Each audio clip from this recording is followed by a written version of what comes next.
পদার্থবিজ্ঞান প্রথম পত্রে এমসিকিউ শেষ মুহূর্তে সেরা সাজেশন।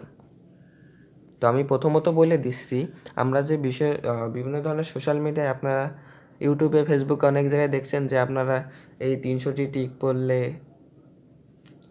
25টা 30টা টিক কমান পাবেন 100%, এটা লিখে দিচ্ছে, কিন্তু এটা সঠিক নয়। আমি যেটা বলছি এটা যদি কাজে লাগান তাহলেই আপনি এমসিকিউতে ভালো রেজাল্ট করবেন।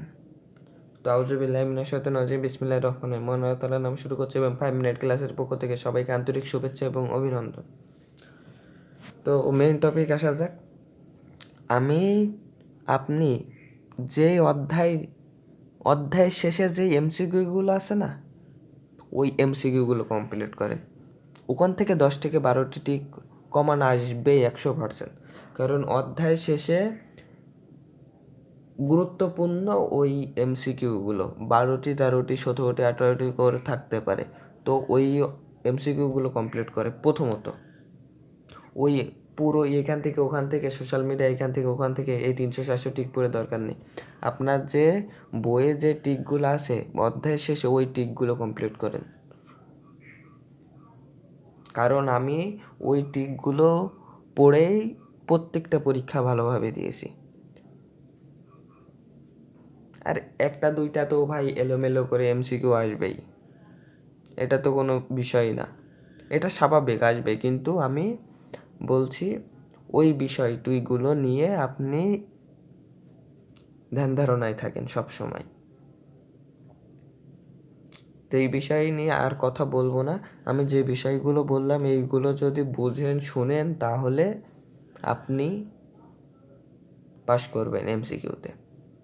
এবং আমি একটা কথা শেয়ার করি, এমসিকিউ যে আমরা বিভিন্ন ধরনের সোশ্যাল মিডিয়ায় যে এমসিকিউ সমাধানগুলো পেয়ে থাকি না, আমিও ছেড়ে দিই।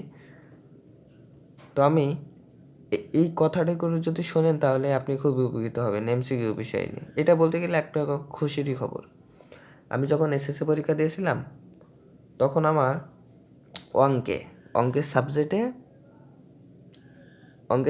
আমি বাসায় এসে বিভিন্ন সোশ্যাল মিডিয়া থেকে আমি এমসিকিউ মিলেছিলাম, আমার 8টি ঠিক হয়েছিল। কিন্তু আমি যখন এসএসসি রেজাল্ট পেলাম তখন আমার এমসিকিউতে অঙ্কে 17টি ঠিক হয়েছিল।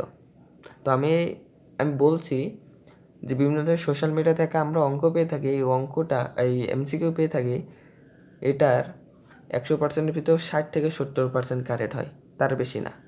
কারণ ভুলভাল এমসিকিউ দিয়ে দিলেই তো ভিউ, ওয়াচ টাইম, সাবস্ক্রাইব। তো আমি এই কথা নিয়ে আর আলোচনা করবো না, এটা এক প্রকার খুশির খবর ছিল। আর আমি যে বিষয়গুলো নিয়ে আলোচনা করলাম সেগুলো আপনি ভালোভাবে মনোযোগ দিয়ে এবং বইয়ের প্রতি ফোকাস দিন। এবং আজকের ভিডিওটি এই পর্যন্তই। লাইক, শেয়ার, কমেন্ট এবং চ্যানেলটি সাবস্ক্রাইব করে রাখুন। ধন্যবাদ সবাইকে।